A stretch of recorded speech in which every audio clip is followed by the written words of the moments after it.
Briser les chaînes de l'insécurité et devenir la meilleure version de vous-même. Aujourd'hui, on va parler un petit peu comment l'insécurité peut faire nous perdre beaucoup d'opportunités dans notre vie. Restez jusqu'à la fin de cette vidéo. Et pour les gens qui ne me connaissent pas, je suis Sonia Beltre, thérapeute, énergéticienne et coach. Quelle personne dans cette vie peut dire qu'elle n'a pas eu l'insécurité? On a eu tous l'insécurité. Sauf qu'il y a des gens qui l'ont travaillé. Il y a des gens qui se sont rendus compte que s'ils continuent comme ça, ils ne vont pas avancer dans la vie. Parce que justement, le fait d'être une personne avec beaucoup d'insécurité, tu auras beaucoup plus la peine de t'en sortir dans la vie. Pourquoi? Parce que tu as peur de te mettre en avant. Tu as peur de prendre action. Parce que tu te sens pas sûr. Et comme tu te sens pas sûr, tu as peur des critiques. Tu penses toujours que tu es le centre d'attention de tout le monde. Et tous les pas que tu donnes, les gens ils vont te juger et te critiquer. Ça, c'est une mode d'insécurité très puissant qu'on a. L'être humain, c'est la peur à la critique, non? Mais il y a l'insécurité aussi de dire « je ne suis pas capable ». Et quand on voit quelqu'un faire quelque chose, on va applaudir cette personne et on va se projeter. Peut-être pas se projeter, mais on va se dire cette personne il est fort, cette personne il peut, il arrive à faire tout ce qu'il doit faire, mais moi je suis nulle, j'arrive pas, tout c'est très compliqué. Parce que c'est le dialogue interne que tu as avec toi. Tu vois, l'insécurité, c'est parce que tu te concentres trop sur toi. Ça veut dire, si je fais ça, ils vont me voir. Je ne suis pas capable. Non. On a tous d'insécurité, mais il ne faut pas laisser que cette insécurité-là t'arrête, que tu n'arrives pas à avancer parce qu'il y a cette insécurité, que tu n'arrives pas à te dire « Non, écoute Sonia, ok, je peux avoir peur, c'est normal et c'est naturel, mais la peur ne peut pas m'arrêter. » Parce que la peur à quoi en fait? Hein? Cette insécurité, il te donne cette peur.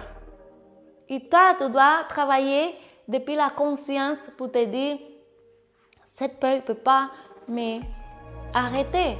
Je vais avancer avec ma peur, mais je vais avancer. Et si tu vois les gens qui sont timides, ils s'enferment. Et en fait, ça ne va pas régler le problème. Cette insécurité ne va pas régler le problème. Plus que tu découvres que tu es une personne avec beaucoup d'insécurité, plus que tu te dois mettre en avant, tu dois te forcer. Par exemple, l'insécurité, on peut les remarquer comment? On est très jaloux avec notre mari. Et quand on a des amis, on a peur que cette amitié-là, il y ait des autres amis. Et on a peur de tout et on se sent toujours comme dans une menace envers les autres. On sent que les gens, quand ils s'approchent à nous, c'est pour nous faire du mal. On est toujours dans cette peur et dans cette insécurité.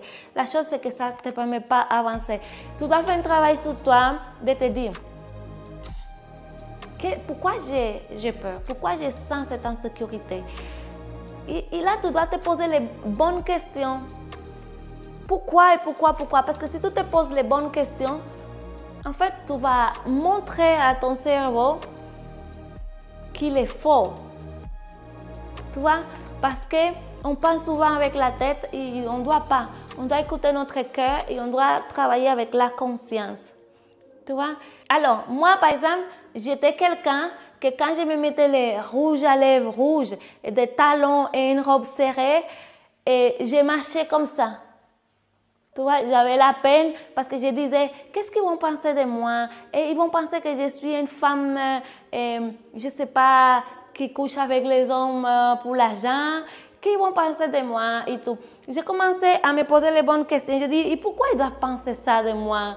Et tout. Et je dis, non, les choses ne sont pas comme ça. Si vous remarquez, presque dans toutes mes vidéos, je suis toujours avec des rouges à lèvres rouges. Avant, j'avais une panique par rapport à ça. Parce que je disais, oh, j'ai des lèvres très marquées.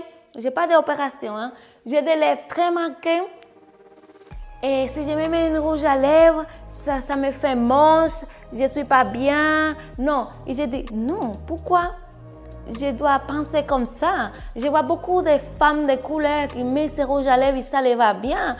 Je suis quand même une fille jolie. Pourquoi ça m'irait mal? J'ai commencé à me poser les bonnes questions. À partir de là, j'ai commencé tous les jours à me mettre le rouge à lèvres. Rouge. Et tout à coup, c'est devenu tellement naturel. Et là, parce que ça n'arrivait pas, parce que tout se réagit de fréquence. Avant, personne ne me disait rien. Mais après, toutes les gens me disaient, waouh, j'adore ton rouge à lèvres rouge. Et quand j'allais dans un magasin acheter un rouge à lèvres, que j'étais en train de chercher, j'avais toujours des femmes qui venaient autour de moi et me disaient, waouh, ça vous va tellement bien. C'est quel numéro? Et je vais prendre les mêmes. Et ça a monté la confiance en moi. Mais j'ai dû donner ce premier pas. D'accord? Et c'est comme avec les habits aussi. On dit, ah non, j'ai trop de kilos en trop. Et parce que j'ai trop de kilos en trop, je ne vais pas me mettre un habit qui est serré. Mais par contre, tu ne veux pas les mettre consciemment, mais inconsciemment, tu sais que tu veux faire ça. Alors faites-les. Faites-les. Ça va te faire gagner de confiance avec ton corps. Du coup, peut-être tu vas te trouver avec ton corps idéal. Tu vois, il ne faut pas se cacher à chaque fois qu'on sent que quelque chose il nous donne l'insécurité. Il faut plutôt s'exposer à ça. D'accord? Parce que une fois qu'on s'expose tout le temps, c'est une sorte de résistance, ça va partir. Une personne timide, il ne doit pas se cacher, il doit voir plus de gens. Il y a des cours de théâtre, par exemple, pour les gens qui sont très timides. Mais il faut donner le pas. Moi, quand j'arrive dans un endroit que les gens ils me regardent, parce que des fois, ça m'arrive d'arriver dans un endroit, il y a tout le monde qui s'étonne à me regarder. Dans un autre moment, j'aurais dit, mais pourquoi ils me regardent comme ça? Ils sont racistes ou telle chose. Non. Maintenant, je vais prendre ma jaquette, je vais l'enlever comme ça, comme si j'étais une princesse, parce que je le suis en plus. Et je vais me mettre droite et je vais marcher avec plus d'élégance. Et ça a devenu une habitude. Un autre moment, je m'aurais cachée ou je serais triste toute la journée parce que ces gens, ils ont eu cette réaction. Et on est toujours en train d'interpréter ce que les gens ils pensent. Et peut-être on est totalement faux. Peut-être les personnes ils se sont tournées parce qu'ils ont dit « Ah, mais regarde, c'est une jolie black. » Je ne sais pas, je ne sais rien. Oh, j'aime ça, son habit, j'aime son pantalon. Toi, les gens ils ne se tournent pas à te regarder forcément parce que tu as quelque chose de mauvais. C'est que simplement ton cerveau, il va chercher toujours les problèmes. Moi j'ai pris comme habitude que quand quelqu'un me regarde mal, en fait, je me dis, ah non, en fait, c'est sa façon de regarder, mais sûrement qu'il aime mon sac, sûrement qu'il aime mes habits, sûrement qu'il aime mon style. Comme ça, j'habitue à mon cerveau à chercher les choses positives. Parce que notre cerveau, il est con, hein? Il est très con. Il va chercher toujours le mal partout.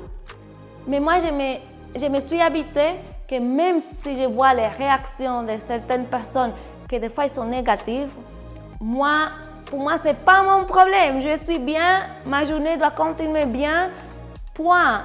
Et tu dois te rendre compte que ton cerveau, il est comme un enfant de 2 ans. Il faut toujours prendre soin, parce qu'un enfant de 2 ans, quand tu le laisses libre, il peut même se tuer. Et le cerveau, c'est la même chose. Tu le laisses libre, il peut même te tuer.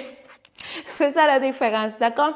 Alors, faites attention et derrière de chaque chose, même si la première impression qu'il te donne c'est négative, essaye de chercher une graine de quelque chose de positif. Comme ça, tu vas habituer ton cerveau à chercher le positif, d'accord? Je t'embrasse très fort et rappelle-toi, pour que je puisse aider le maximum de personnes, il faut que tu t'abonnes et que tu partages cette vidéo avec quelqu'un qui en a besoin. Je t'embrasse très fort.